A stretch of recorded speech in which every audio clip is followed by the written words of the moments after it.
앞으로 시민권 신청자를 상대로 거주 지역과 직업 등에 관한 이웃 조사를 실시하게 됩니다. 트럼프 행정부의 핵심 정책을 실행하는 기구로 막대한 권한과 예산을 부여받은 이민세관 단속국 내부에서 실적 압박에 대한 반발이 커지고 있는 것으로 밝혀졌습니다. 오늘 오전 미네소타주 미니애폴리스에 위치한 가톨릭 학교에서 총기 난사 사건이 발생해 8세와 10세 아동, 총격범이 숨지고 최소 17명이 부상을 당했습니다. 트럼프 대통령의 행정명령에 따라 오는 29일부터 미국으로 반입되는 $800 이하의 소액 소포에 대한 무관세 정책이 폐지됩니다. 미 재무부가 북한의 불법적인 무기개발 자금 조달 활동에 관여한 개인 2명과 기관 2곳을 제재 명단에 추가했습니다. 뉴저지 에즈버리 파크에서 발생한 주택 화재 현장 당시 8세 소년을 극적 구조하는 경찰관 바디캠 영상이 화제입니다.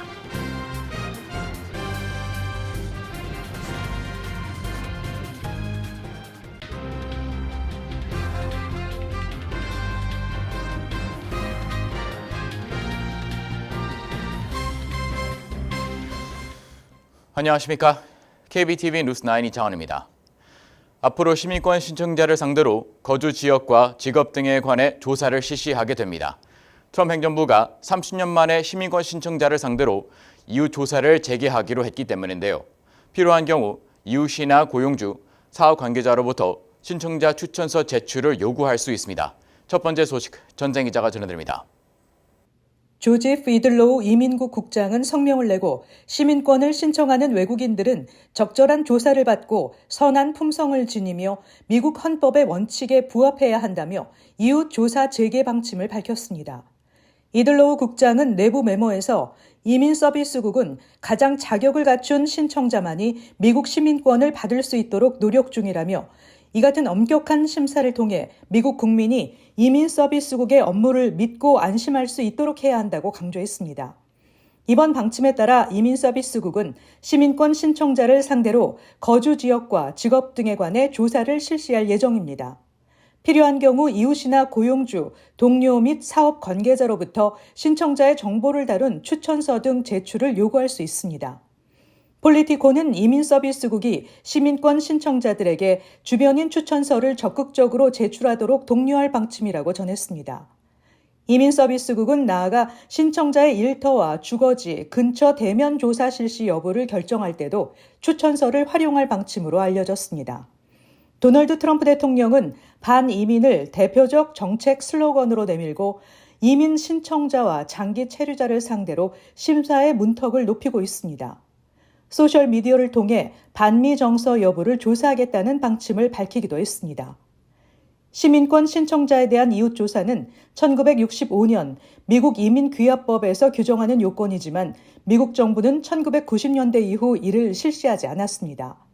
대신 연방수사국의 신변 조사 결과와 범죄 기록 등을 이민심사에 활용해왔다고 폴리티코는 전했습니다. KBTV 뉴스 전상입니다. 트럼프 행정부가 불법 이민자 단속 추방 강도를 높이면서 이민세관 단속국 내부에서 실적 압박에 대한 반발이 커지고 있는 것으로 밝혀졌습니다. ICE는 정부의 핵심 정책을 실행하는 기구로 막대한 권한과 예산을 부여받았지만 막상 요원들이 느끼는 감정은 자긍심보다는 자괴감을 느끼고 있는 것으로 전해졌습니다. 전생 기자가 전해드립니다.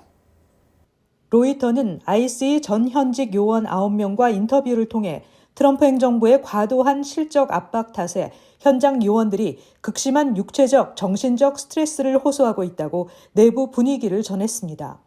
이들은 이민 단속에는 원칙적으로 찬성하지만 높아진 단속 목표치를 채우기 위해 범죄 기록이 없는 단순 불법 체류자는 물론 영주권자, 합법 비자 소지자까지 체포해야 하는 상황에 대해 요원들이 자괴감을 느끼고 있다고 전했습니다.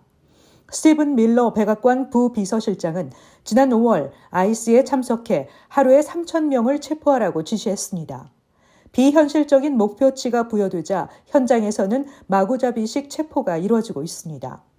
최근 소셜미디어에는 ICE 요원들이 마스크를 쓰고 사복 차림으로 거리와 주차장, 학교, 교회, 법원 인근 등에서 무차별적으로 이민자들을 체포하는 모습이 포착돼 비판의 목소리가 커지고 있습니다. 심지어 인공지능이 알려준 잘못된 주소를 믿고 급습했다가 엉뚱한 사람을 체포하는 사례도 나왔습니다. 몇몇 도시에서는 분노한 주민들이 ICE 요원들에게 신분을 밝히라고 요구하거나 거리에서 내쫓는 경우도 있었습니다. 과도한 업무에 시달리는 상황에서 무분별한 체포 방식에 대해 SNS와 대중의 비판이 커지자 ICE 요원들의 스트레스는 커지고 있습니다. ICE는 트럼프 행정부의 핵심 정책을 현장에서 실행하는 기구로 막대한 권한과 예산을 부여받았지만 이들이 느끼는 감정은 자긍심과는 거리가 멀다고 로이터는 지적했습니다. 한 요원은 소셜미디어를 통해 ICE의 새로운 차량 디자인 등을 얘기하며 ICE 로고와 문구가 대통령의 전용기와 비슷한 색상으로 칠해져 있다며 조롱하는 영상을 올렸습니다. 이는 오랜 기간 이민세관 단속국에서 근무하며 이민 절차에만 집중하던 기관에서 정치적 도구이자 선전 도구로 변모하는 과정을 잘 보여주는 것이라는 지적입니다. ICE는 앞으로 몇 년 동안 사용할 수 있는 $750의 신규 자금을 확보했습니다. ICE의 연간 예산은 약 $80억 달러입니다. KBTV 뉴스 전상입니다. 오늘 오전 미네소타주 미니애폴리스에 위치한 카톨릭 학교에서 총격 사건이 발생했습니다. 개학 첫 주 미사 도중 발생한 총격 사건으로 8세와 10세 아동이 숨지고 어린이 14명을 포함해 최소 17명이 부상을 당했습니다. 김문지 기자가 전해드립니다. 오늘 오전 8시 30분경 미니애폴리스에 위치한 한 가톨릭 학교에서 총격 사건이 발생해 용의자 포함 최소 3명이 숨지고 17명이 부상을 입었습니다. 병원으로 옮겨진 부상자 17명 중 14명이 학생으로 이 중 2명은 위독한 상태입니다. 미니애폴리스 경찰에 따르면 검은색 옷을 입은 총격범은 어넌시에이션 가톨릭 학교에 위치한 성당 유리창 너머로 미사를 드리던 학생과 교직원들을 향해 소총을 난사하기 시작했습니다. 총격범은 이후 스스로 목숨을 끊은 채 현장에서 발견됐습니다. 브라이언 오하라 미니애폴리스 경찰국장은 현장에서 10여 발 이상의 총탄이 발견됐는데 숨진 용의자는 소총, 산탄총, 권총을 모두 소지하고 있었으며 3가지 무기를 모두 사용한 것으로 보인다고 전했습니다. 사건 당시 예배당 안에 있던 5학년 재학생은 총격 사건이 불과 2m 거리에서 일어났다고 전하며 총탄이 스테인글라스를 뚫고 들어와 친구가 등에 총을 맞고 병원으로 이송되는 모습까지 목격했다고 증언했습니다. We went to the gym and then the doors locked just to make sure he didn't come. And we waited in the gym for more news and everyone was okay. It was really scary. 현재 수사당국은 숨진 용의자가 20대 남성이며 그의 어머니인 메리 그레이스 웨스트먼이 이 학교 직원이었다고 밝혔습니다. 아직까지 정확한 범행 동기는 밝혀지지 않았습니다. 도널드 트럼프 대통령은 트루스 소셜에 비극적인 총격 사건에 대해 보고를 받았다며 미니애폴리스 경찰국, 연방수사국 FBI, 연방 주류 담배 화기 단속국이 현장에서 신속하게 대응하고 있다고 말했습니다. 백악관은 희생자들을 추모하기 위해 오는 31일까지 모든 정부 건물에 조기 개항을 지시했습니다. 제이커 프레이 미니애폴리스 시장은 개학 첫 주에 교사와 아이들이 참변을 당했다며 비통함을 감추지 못했고 팀 월츠 미네소타 주지사는 끔찍한 폭력 사태로 얼룩진 아이들과 선생님들을 위해 기도를 멈추지 않을 것이라고 전했습니다. KBTV 뉴스 김은지입니다. 트럼프 대통령의 행정명령에 따라 오는 29일부터 미국으로 반입되는 $800 이하의 소액 소포에 대한 무관세 정책이 폐지됩니다. 사실상 미국행 모든 물품에 대한 신고 및 관세 의무가 부과되는 것입니다. 한국우정사업본부는 미국행 국제우편 접수가 단계적으로 중단된다고 밝혔는데요.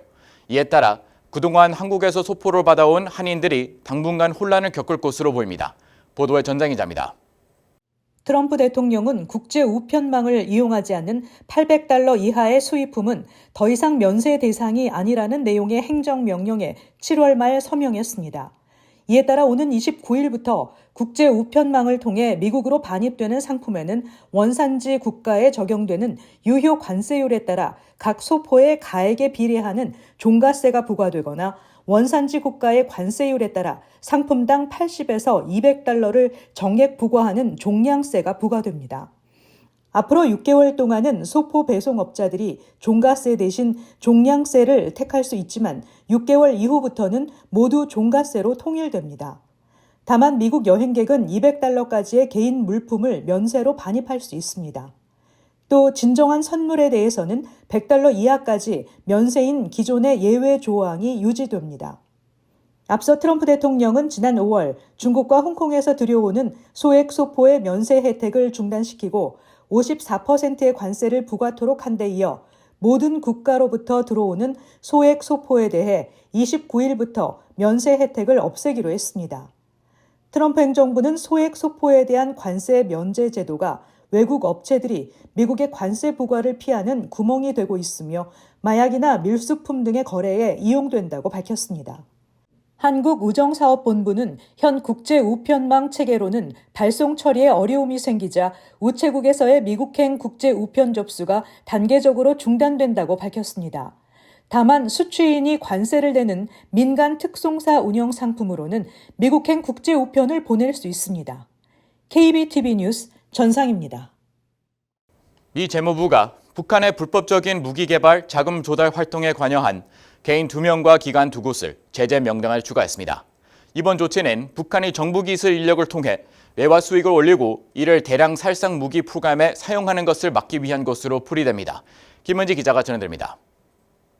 미 재무부 산하 해외자산통제국은 오늘 북한 국적의 김응순, 러시아 국적의 비탈리 세르게예비치 안드레이예프, 그리고 조선신진무역회사와 선양금풍리 네트워크 유한회사를 특별 제재 대상 목록에 올렸다고 밝혔습니다.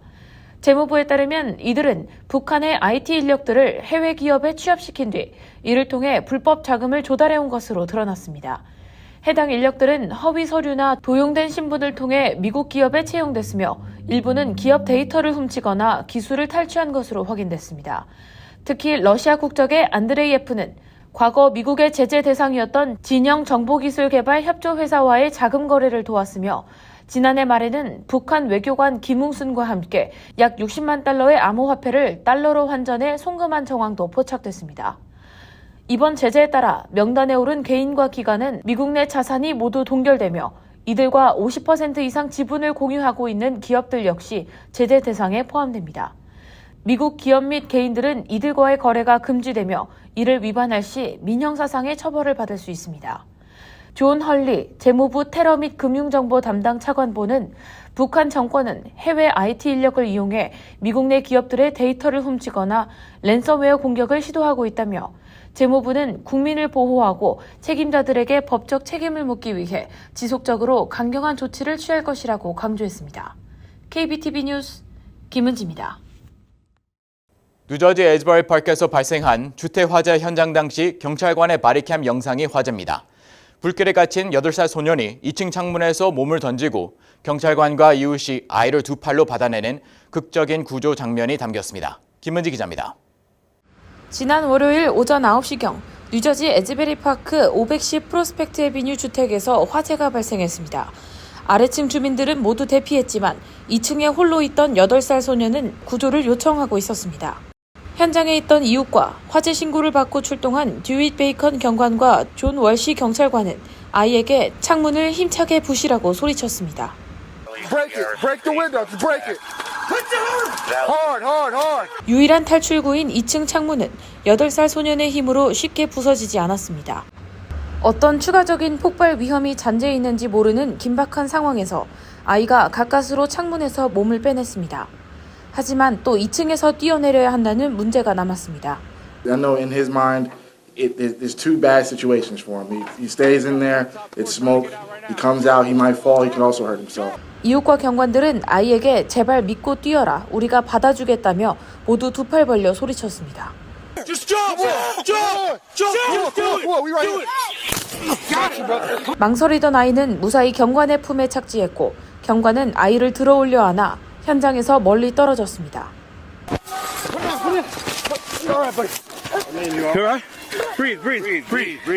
I just kind of picked him up. I said, "Let's go, kid." I threw him over my shoulder and we just ran. 소년은 곧바로 병원으로 실려갔으며 연기 흡입의 부상은 없는 것으로 확인됐습니다. 아이의 구조를 함께 도왔던 이웃은 약 5개월 전 바로 건너편 주택에서 화재가 발생했을 당시 주민이 탈출하지 못해 사망했던 비극적인 사건이 머릿속에 맴돌아 아이를 지켜내야겠다는 생각뿐이었다고 전했습니다. 존 헤이스 에즈버리 파크 경찰국 국장은 경찰과 시민 모두 빠르고 용기 있는 결정을 내리고 신속히 행동했다며 대응에 깊이 감사드린다고 말했습니다. 이어 창문에서 뛰어내린 8세 소년 역시 진정한 용기를 보여줬다고 말했습니다. 현재 화재가 발생한 원인에 대해 몬머스 카운티 소방당국이 조사를 진행 중이며 에즈버리 파크 사회복지국과 적십자사는 이재민 지원과 피해 거주자들의 임시 주거 마련을 위해 협력하고 있습니다. KBTV 뉴스 김은지입니다.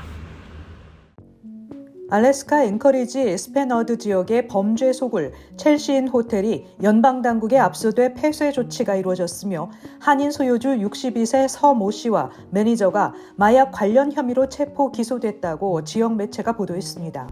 연방 검찰에 따르면 서 씨는 이 모텔을 마약 딜러 거주지 겸 판매 장소로 운영하며 펜타닐 등 유통에 관여한 혐의를 받고 있습니다. 이 모텔은 지난 2020년 이후 5년간 최소 3명이 사망했으며 경찰 출동 기록만도 1,200건이 넘는 것으로 전해졌습니다.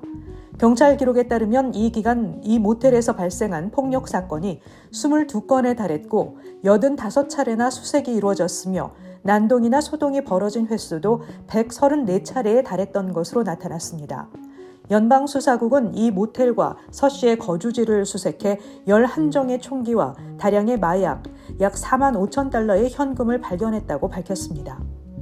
트럼프 행정부의 강경 이민 정책의 여파로 일부 미국 내 한인들이 구금되는 등 불이익을 당하는 일들이 발생하는 가운데 한인단체가 정상회담을 위해 미국을 방문한 이재명 대통령에게 도움을 요청했습니다. 미주 한인 봉사교육단체협의회는 워싱턴 DC에서 열린 동포 간담회 때 체포, 구금, 추방 위기에 직면한 한인 이민자와 입양인들의 구명을 도와줄 것을 이 대통령에게 요청했다고 밝혔습니다. 이 자리에서 미 교협 측은 한국을 방문했다 미국으로 돌아오는 길에 샌프란시스코 공항에서 억류된 미 영주권자 김태응 씨가 풀려날 수 있도록 도와달라고 호소하는 내용의 김 씨 모친의 편지를 이 대통령에게 전달했습니다. 아들을 잃은 부모가 챗 GPT가 아들의 자살을 부추겼다며 오픈 AI와 샘 올트맨 최고 경영자를 상대로 소송을 제기했습니다.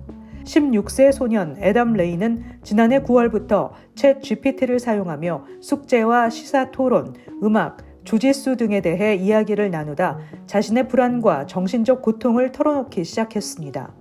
그의 부모는 챗 GPT가 아들을 가족과 친구로부터 멀어지게 했다고 주장했습니다.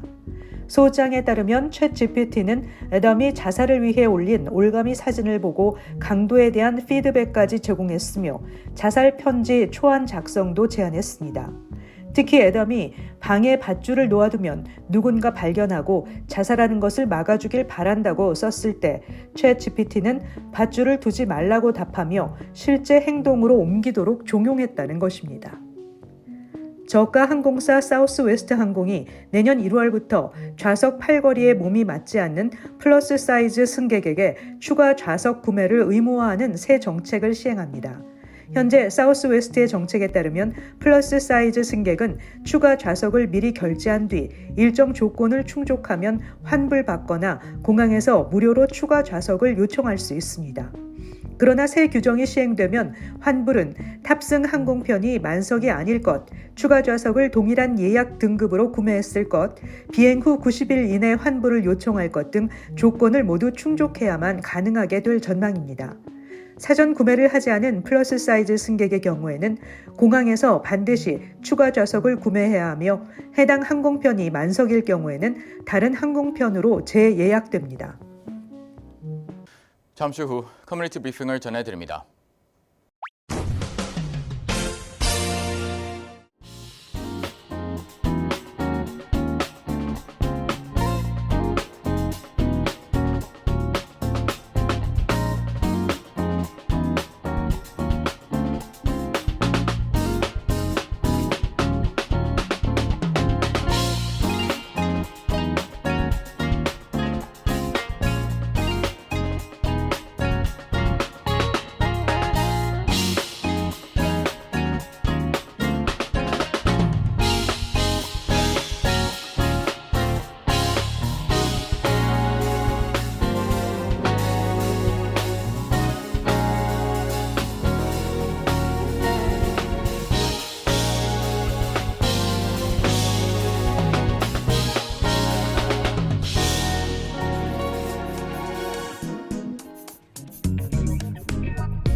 이어서 환율과 증시 전해드립니다.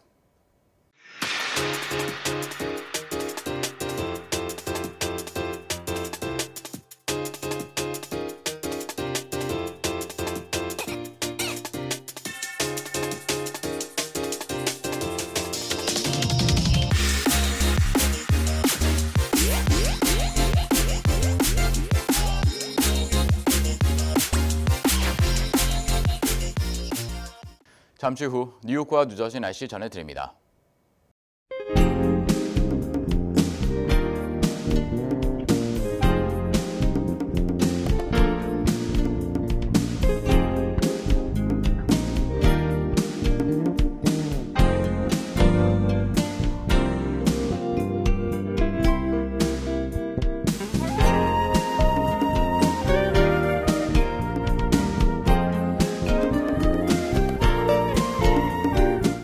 이상으로 KBTV 뉴스 9 마칩니다. 오늘도 시청해주셔서 감사합니다. 편안한 밤 보내시 바랍니다.